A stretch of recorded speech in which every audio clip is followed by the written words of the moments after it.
So excited to be here today. Thank you so much for having me. Today I will talk to you about culture and how to think about culture from day one until you're bigger and how to really help evolve the people and the culture of your company. So who am I? You guys already got my intro, but I come from Romania. I was born in Baku, and I went to the States. I studied computer engineering, and then I actually worked as a product manager. I started as a software developer, and then went to business school. And I went to business school with one goal in mind, which was to start a company and find, the smartest people and convince them to start a company with me. And we started with an app. It was called Kindred Photobooks in 2013. And over time, we realized that was a failure, and we pivoted and we started Branch, which is a mobile deep linking and attribution platform. A little bit about Branch, just so you understand why I'm talking about culture with you today. So we're over 500 people. We have 14 offices. We're all over the world. So culture becomes even harder when you have a company that is global. We are a unicorn. I think our last valuation was 4 billion. And we are actually almost 9 years old now, so a little bit over 8. And when it comes to culture, I think we take a lot of pride into what we built. We got a lot of different awards, both on fastest growing company, but also on we're part of Cloud 100, which is in US the top 100 companies that are still private, and when we got a lot of awards on who we are as a culture and people. And some quotes about our culture. People do come to Branch a lot because of the people and the culture. So let's take a step back and talk about what is culture. I think when people think about the culture of a company and they're like, how is it working there? They think more about maybe it's the social events. Maybe it's the benefits, are there, when people talk about the Google culture, it's like, well, there's ping pong tables and really good food, and you don't have to work long hours, or you have to work long hours, and are people happy? Do you have the football and ping pong tables? But is that what culture really is? So when Branch started growing, I went on this journey of trying to really define what culture is, and I tried to read a lot of books and talk to a lot of early employees at companies like Facebook, Amazon, Google. And by the way, if you are trying to read a book on culture, What You Do Is Who You Are is my favorite out of the ones that I read, and then second favorite is The Culture Code. And what I think, the way you can define culture, it really is the collective behavior of everybody in the organization. It's how people commit to decision, qualify, and attract talent. And an even better definition, and this comes from the first book by Ben Horowitz, it's really that culture is best expressed through the actions of employees and managers when there's little supervision. So when the managers are now watching, what will people do? How will people make decisions? How will they actually act when things are tough? That actually is what defines culture. It's not really, it's not the free coffee or the free drinks in your office.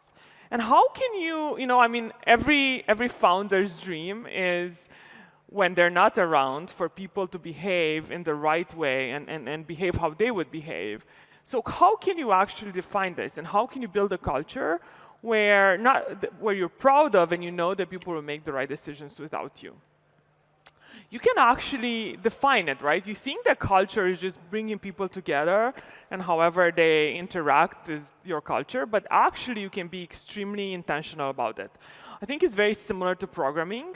You can start with the PRD of what you want your company and your culture to look like, and then you actually can define where you are and when you want to be, and you can use programs and levers, and I'll talk about many of those, to actually change how people behave and get them to behave the way you want them to.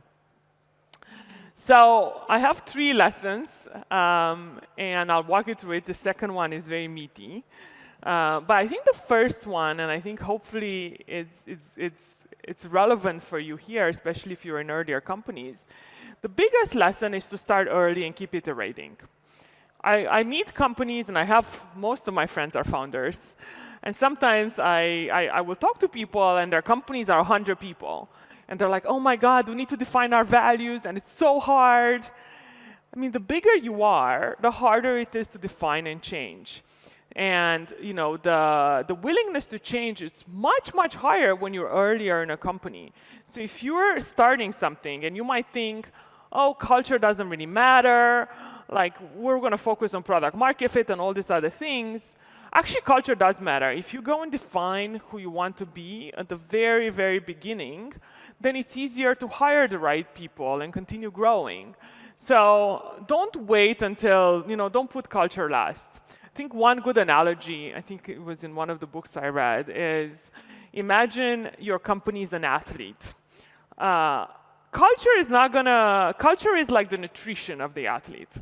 If the athlete is good, if the athlete is bad, if you don't have product market fit, culture won't fix, your company. But if you already have product market fit and you are going the right direction, if you have the right nutrition, it can really improve and take you much longer than if you don't. And I think that's the way I think about culture and its role. So start early, come up with your values. I think the other analogy, I'm really into fantasy. When I don't work, I read fantasy books. And I like to kind of compare culture to a dragon. So at the beginning, it's a tiny baby dragon, and you can tell the dragon where to go, and it will go in that direction. And you can fully control it, but you can pretty much control it. And when you're 500 people, your dragon is giant, and you can tell the dragon where to go, but it might not go the way you want it to go. You can kind of nudge it. So you can still kind of change direction, but it's a lot harder, and you might not have full control over it.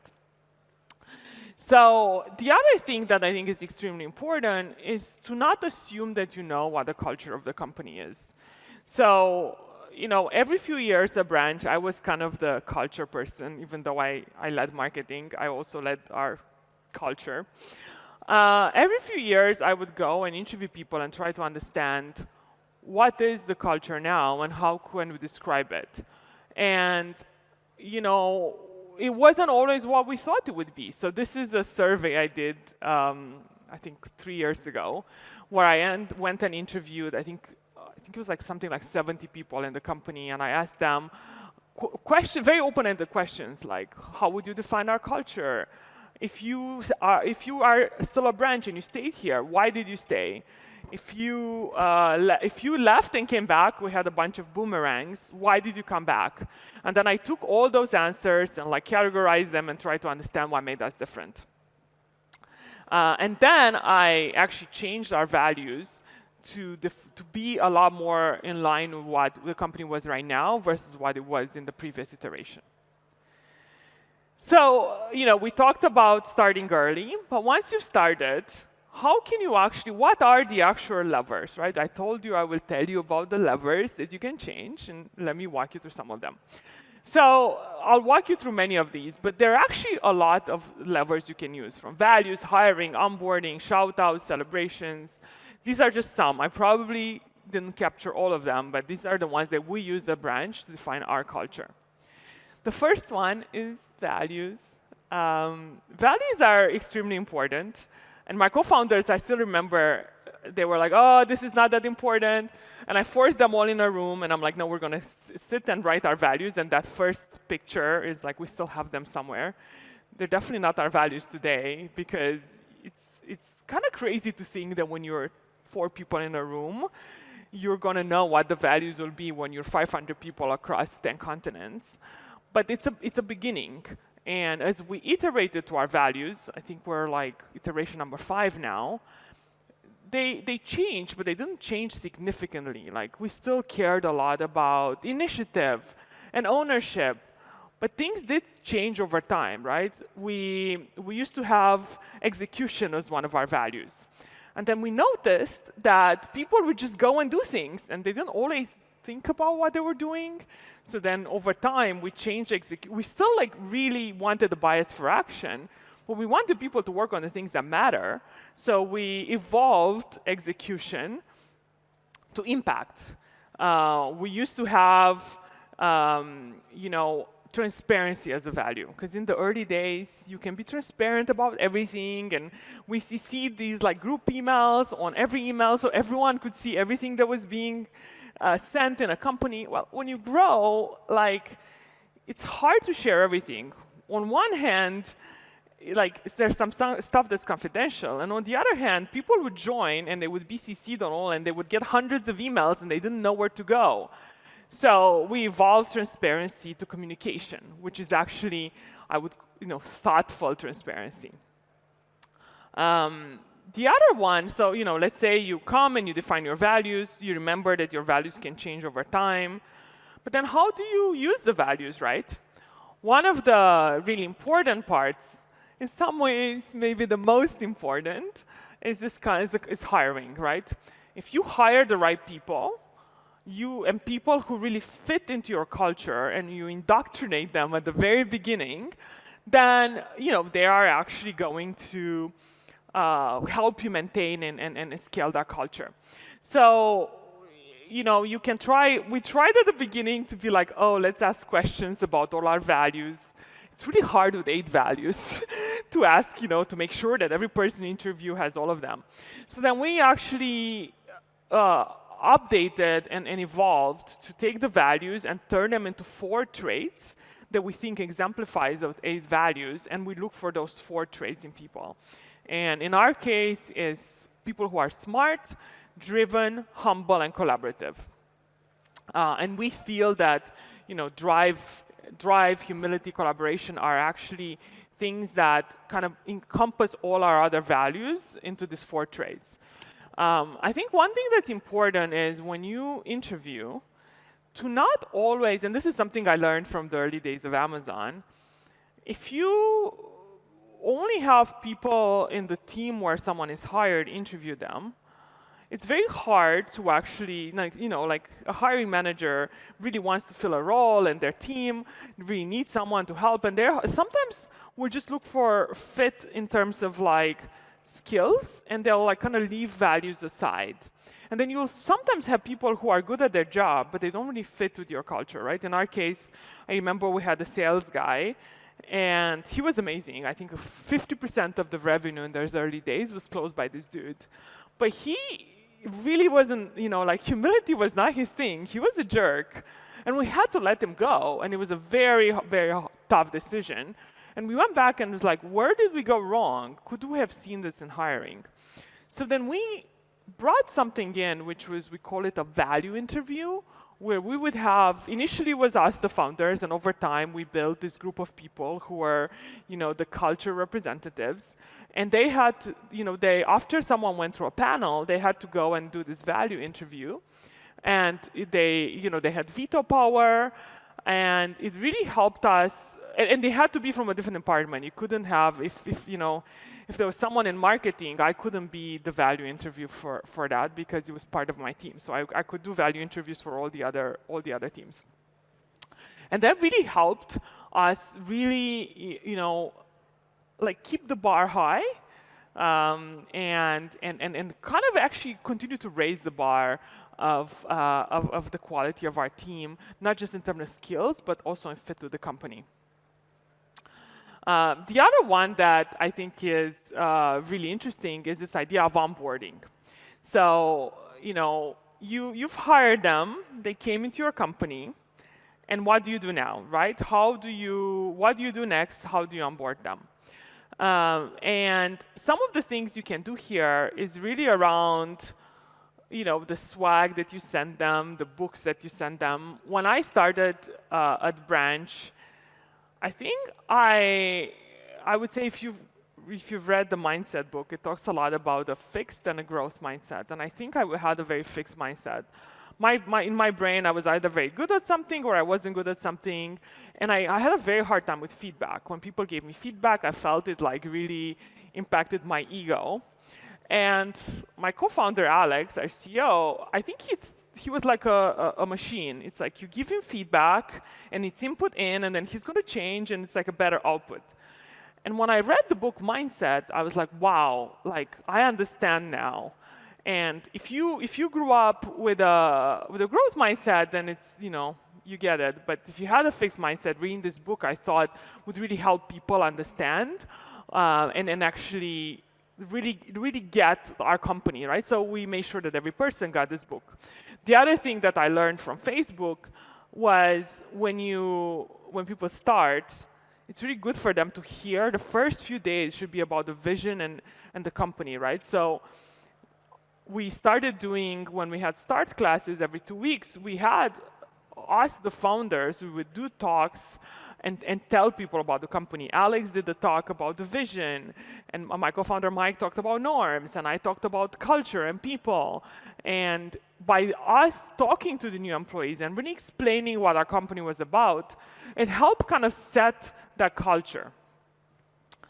The other really interesting thing, which if you're starting a company, I think your space is incredibly important.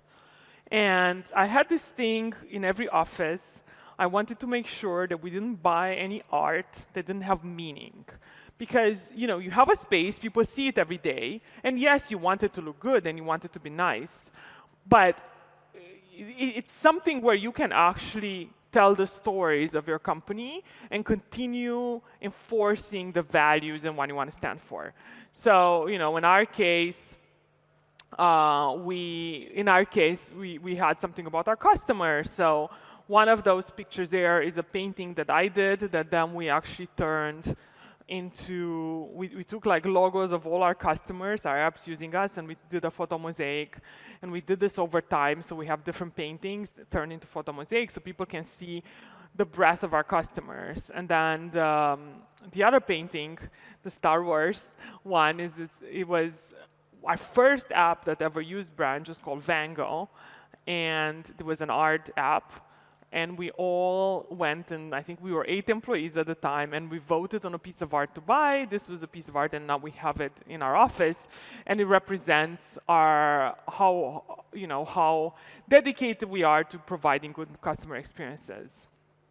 The other things you can do in your space is really, like if you have values that you want to tell a story around, there could be one around ownership. So a lot of our furniture was built by employees. On weekends, we build this bookshelf that's at the entrance that looks like a tree branch. And then, the table in our conference room is something that my co-founder and I worked on. So a lot of things can kind of tell that, you work and you own your own space and you own the things that you do. One of our values in the earlier days was really around fast iterations, so we made posters of like sayings that we said. And then the lives remaining zero was really, I think Branch was our 4th idea. And when we started it, we were like, this is the last time. We've been working and failing for 2 years. If this doesn't do it, we'll probably quit and get a job somewhere. So if you're a gamer, you get it. This is like, it really felt like this was our last life. And I think you play differently when it's your last life. And we wanted to remember that and kind of try to instill that into new employees to try to understand how important this one iteration was for us. Other things that you can also do is like shout out, celebrations. We used to have we still have value awards. Every year, everyone, basically sends nominations of people in the company. We get 300, 400, 500 nominations. And then we have a committee that picks winners for every value. And every person who got nominated also gets an email with their nominations, which I also think is important. On Employee Appreciation Day, it used to be just the founders, and now it's founders and leaders. Basically, we cook for all our employees. And then the other thing that I think was interesting is like, how can you keep the stories going? How can you tell stories of failure and make sure the employees know that it's okay to fail? And one of the one of the ways we came up with is actually naming our rooms. So, Van Gogh was the name of our first app. Epidemic was, we also almost called branch epidemic. It was during the Ebola epidemic, so thank God we didn't call it that. The other mistake we made was our first domain for our links used to be bnc.lt because we thought it sounded like branchlet. Anyway, it turned out that .lt is a spam domain. We had a lot of issues with the links. Eventually, we bought app.link, and now those are our short links. But we wanted to write about some of these mistakes and put it on the wall so people know it's okay to fail. And it's okay to fail, and you'll find a way forward. And failing is just one way that can help you learn and be better. The other one that I like is really the idea of telling stories. This is the story of our journey that I do during orientation of new hires. Because I'm into fantasy, we already established that, I made our whole journey like a little fantasy story about how we started in a class at Stanford, and then we did a few companies that failed. Included, added new products, new premium features, etc. But it all was like a journey. And then the other one is also when you think about, how do you enforce? Okay, you've hired people, you've showed them around, you've really told them what your culture is about. But then how do you enforce it, right? You have all these people, and how do you make sure they actually do the things you want to do? Well, the best way is through rewards and punishment. And what are rewards? Rewards are promotions and reviews and taking people to the next level. And, punishment is usually telling people they did something wrong, and in the worst case scenario, firing them. If they don't actually, you've given them a lot of feedback, people don't change, you have to part ways. So I think it's actually incredibly important to be very clear about what people need to do to move to the next level. And you can have a leveling rubric that has skills, but you should also have a leveling rubric that talks about leadership and norms and what you expect from people at different levels in your organization and how they should kind of embody your culture as well. And then the ultimate tool, so we talked, I don't know if you remember at the beginning, we had all the different things, but in the middle of it was actually your actions. So if you think about who is actually embodying the culture, you can say a lot of things. If you don't actually live by them, people are going to look up to you as a leader, the founder of your company. And what you do is actually, at the end of the day, what really sets the culture. And these are some pictures of us in the early days building our own desks. Or, we'd always have lunch together. My co-founder's wife at the time made this picture of what everyone was doing. And this is like my co-founder Mike when we're building the office, taking a meeting in the the bathroom that wasn't fully finished because he needed space and the meeting was important and that came first, right? So at the end of the day, just remember that people look up to you, and putting things on the wall, if you don't live by them, won't actually move your culture forward. The last one is really this idea of sticking to your values. This is the lesson number 3, and this is one that's really hard. I think it's really easy to say that you have values and stick to them through the good times, but when the times are bad and you have to make really tough decisions, I think the values are there to help you make the right decisions in times that are hard. And the hard situations are, and adapting to them actually is what matters. So, as the past few years have been tough. The economy has been tough. COVID came, had an economic downturn. We had to do layoffs. Kind of treating people with decency and putting your values first through all of that, it's what actually differentiates you from your competition. When I remember a lot of people came back to Branch after the great resignation and people left and then they hated the new companies and came back, A lot of them said, like there's many other companies and they say and they put values on the wall, but they don't actually live by them through the hard times. And I think the way you do it through the hardest of times, it actually is what actually brings people together. And sometimes it might mean that you have to adapt your values, right? I think when we were a very in-person culture. And we loved bringing people together and doing a lot of events, and we weren't even flexible about like people working from home 1 day a week. And then COVID hit. And then we had to really adapt our company and change the way we did things to continue to put people first and bring people together. And it was very hard. And I think it took us some time, and I think we kind of like fumbled, and we had to learn how to do events that were remote and bring people in person in a safe way, and it wasn't easy. But I think if you can actually go through it and be extremely thoughtful about the things that you do and your culture, then I think you can, build a company that will withstand the hardest, the biggest of hardships, and really take your company to the next level. That's it. These are some pictures of us having fun in a lot of our different events. And yeah, I think if you guys have any questions, I am happy to answer them. I was done a little bit early.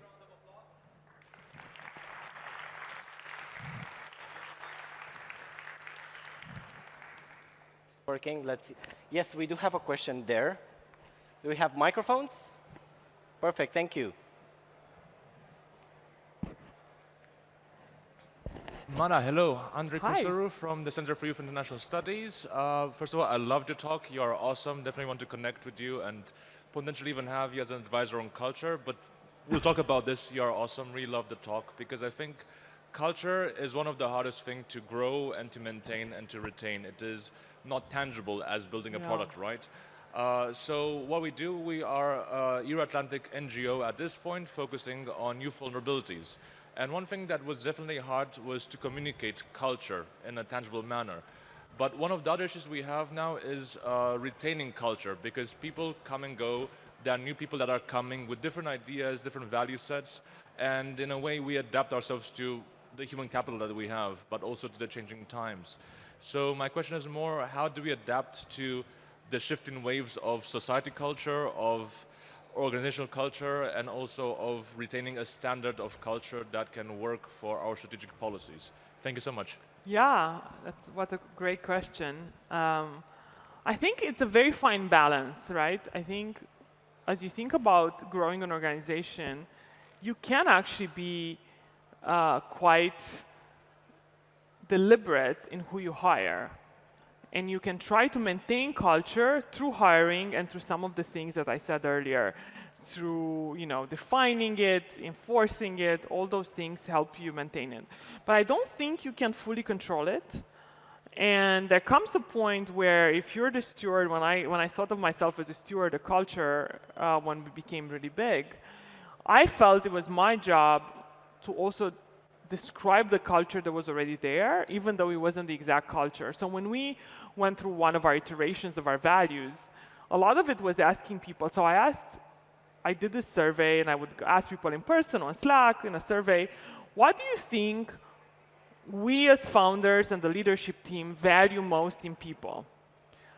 And I did like a word count and a whole thing. So, I think in iteration 2, we had initiative as a value. And then we're like, actually, initiative and ownership are similar, so we removed initiative. And then when I did that whole thing with like 90 people, you could actually see that the initiative was really high. So then we brought the initiative back as a value because that's what actually people thought we valued. And that's what people felt was valued at Branch. And then a completely new value was this idea of good judgment. People said, you really value when people think about their decisions and they don't like to jump into things. So we added that as a value, but it wasn't something that we came up in a room that we want to be a value of the founders. It's something that we realized we were inherently already valuing and everyone valued that. It just wasn't defined. So I think as your organization changes, it's your job to actually understand what people value in your organization and change that. And if you don't agree with something, if your organization values something that you don't want it to value, then you have to find a way to change it. You can't just say that you don't value it. You have to, you have to be, true to yourself as an organization. I think can be quite hard. Thank you so much for the question. We have another one here.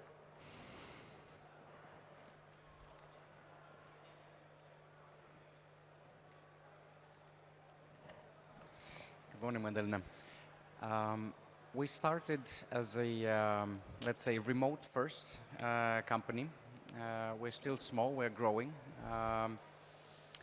And doing culture, I mean, I'm particularly sensitive to that, but somehow it falls short in our list of priorities. At the same time, I feel how important, the bigger we grow, I feel how important it is. So I have two problems, or two questions. First of all, doing culture in remote is one specific type of culture doing, and I think I would like to know a bit of your thoughts on that. Probably your COVID experience taught you something. And the other thing is, if you can elaborate a bit on culture stewardship, because as a CEO, I think I can't do everything, and I shouldn't do everything. Like, what sort of person is the right person to be, like the people's person, or I don't know. Take this role of stewardship. Yeah. I have thoughts.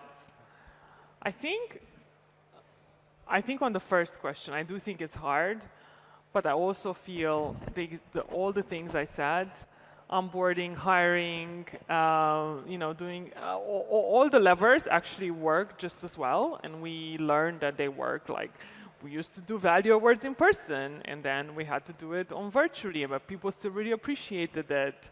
Hiring was in person, and you can tell more about them, but we still had the value interviews. Like, some things actually became easier. It became a lot easier to do onboarding, where everyone watches and comes live in a Zoom, and all get to meet the founders. When we were in person, we used to only do that in person, and then people would watch it in India and other places, and then afterwards we started just doing it, and everyone came on Zoom.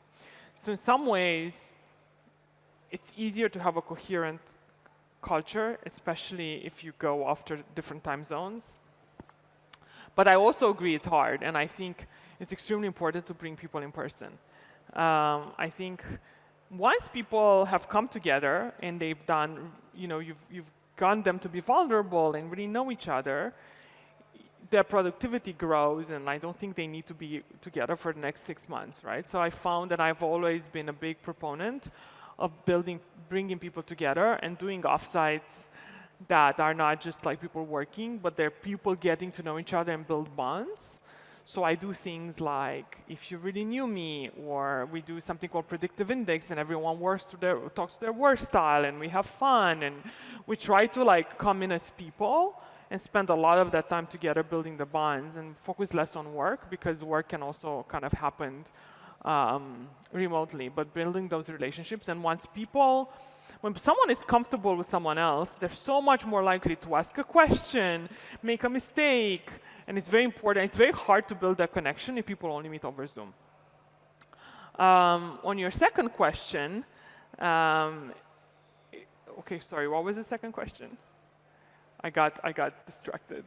The second question is about what sort of person is the best to steward this important part of the company? I think you have to find the people. I think it's usually either your founders or early employees. I think it's hard to hire a head of people later on and say, I think in general, I hope my HR leader does not watch this presentation.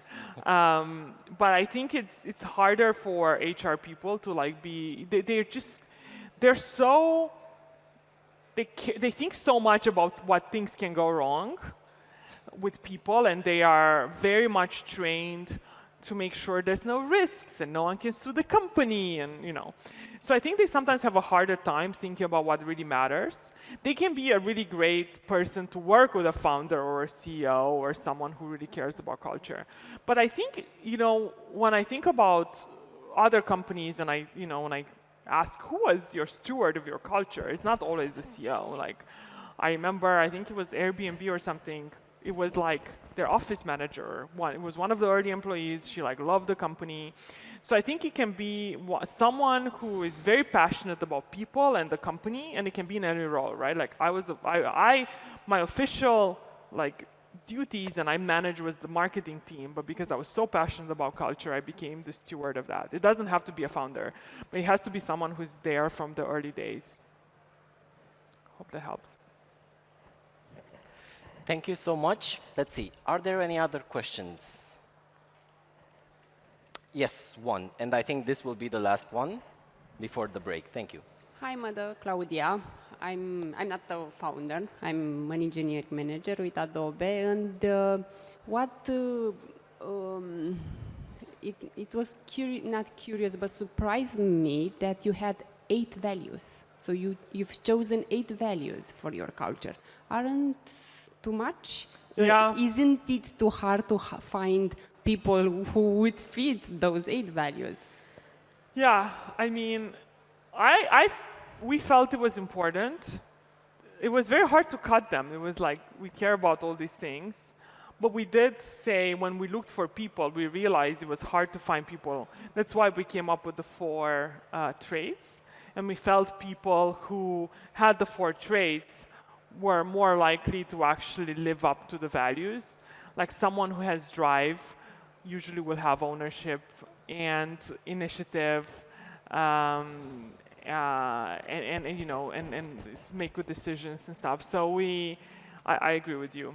We probably should have had less values, probably like 3 or 4. I mean, when we talk about personal values, Brené Brown says that you should only have 2 because they're the biggest.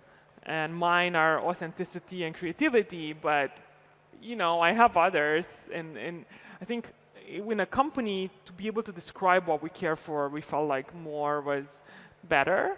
But I agree with you. If we could have stuck with fewer, it would have been easier to remember. So, yeah, I don't know if 8 was the right call. It just once we kind of had them, and we tried to cut them, but then it was very hard.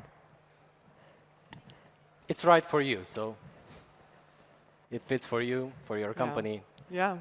Cool. Well, Great. Thank you so much. Please. No, thank you so much for having me today. And I'm Mada at branch.io if you want to connect with me. And yeah, thank you for the questions and for listening to it.